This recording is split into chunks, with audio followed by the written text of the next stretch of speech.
In the future, in the year 2036, the human population exploded, leading to a depletion of Earth's resources and severe environmental pollution. To continue living, scientists turned their attention to Earth's billions of years old neighbor, Mars. They launched probes carrying algae to Mars, allowing bioengineering to thrive there, producing oxygen for human survival.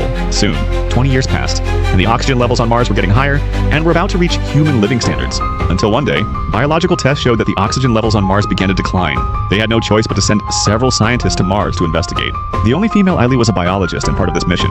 The other team members were also top experts in their fields. Accompanying them was a robot dog named Tanwu. Shortly after, the spacecraft separated from the space station. They climbed aboard with hope for the journey to Mars. After more than half a year of travel, the spacecraft reached the predetermined orbit above Mars, searching for a suitable landing spot. Just as they were about to release the landing module, the spacecraft encountered a severe solar storm. A large amount of gamma radiation caused multiple damages to the spacecraft. At this moment, the convoy urged everyone to quickly enter the landing module, staying behind to manually assist them in escaping. But soon, they discovered that the landing module's positioning system was also damaged, so they had to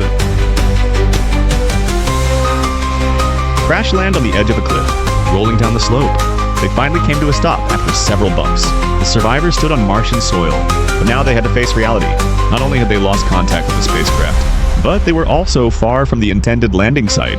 Taking out their portable map, they identified the location of the bioengineering laboratory. Where there was ample oxygen and food, they had to reach there before the oxygen ran out. Due to the landing, one person was severely injured and unable to walk, so they had no choice but to leave him behind.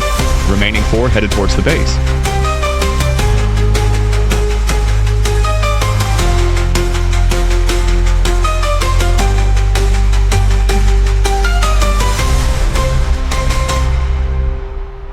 The Wanderer has been abandoned for a long time, with nothing to sustain life. At this moment, their oxygen levels are dropping, and they can only sit hopelessly on the ground, waiting for death.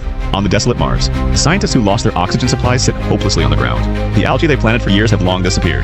Now they have no mind to seek the truth anymore, as their oxygen supply is about to run out, and they begin to count down their lives. Moyu, whose oxygen will run out first, painfully collapses to the ground.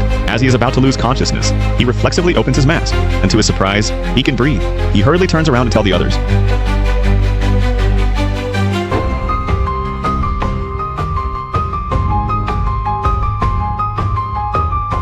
As night falls, they have no choice but to rest where they are. The nights on Mars are still cold, so to keep warm, they set fire to the abandoned base in front of them. At this time, the robot dog they found in the distance also discovers the truth. The responsible High-Key checks its body, and then finds that its internals are severely damaged, planning to destroy it to extract its internal power. The navigator hears that they want to destroy it, and immediately switches to landing mode, knocking the 3 of them away. Owen gets up and actually picks up a steel rod. However, for the robot dog, it's like slicing sausage. They need a coaching step by step. Owen then directly cuts off one of its internals. As it gets up, the main body leaves the original place.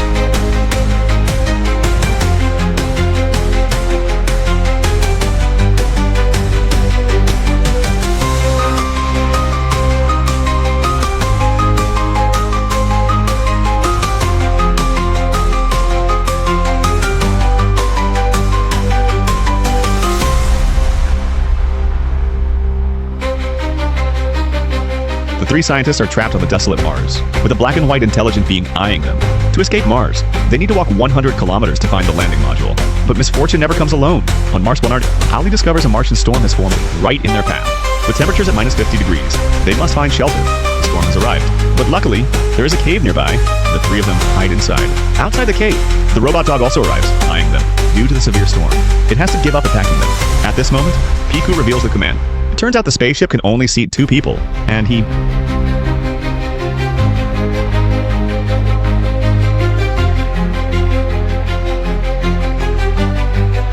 The remaining 2, Piku and another, have to find Jerry to retrieve the radio. On the way, they suddenly see a large area of algae, with Owen around Jerry's body. Discovering countless bugs, they think these must be the offerings of the Demon Lord. Quickly collecting them with a sampler, guessing that they must have eaten the algae on Mars to produce oxygen. So although the algae on Mars are scarce, there is still air, but not far away. Owen finds his spacesuit bitten through by the bugs, then countless bugs, attracted by the smell of blood, swarm around him. Seeing no escape, Owen takes the sample.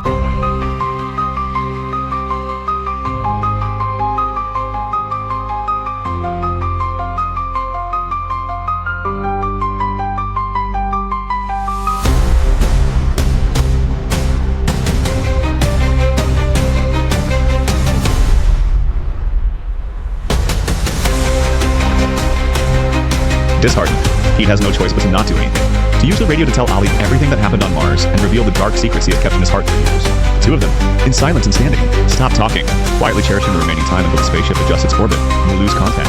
Desperate, Pete can only wait for death to come. At this moment, the drone released by the robot dog also arrives, quickly setting a trap and waiting for it to arrive. Before long, the vengeful robot dog silently appears in front of PK. After scanning, it directly attacks, but triggers the trap, exploding along with the drone.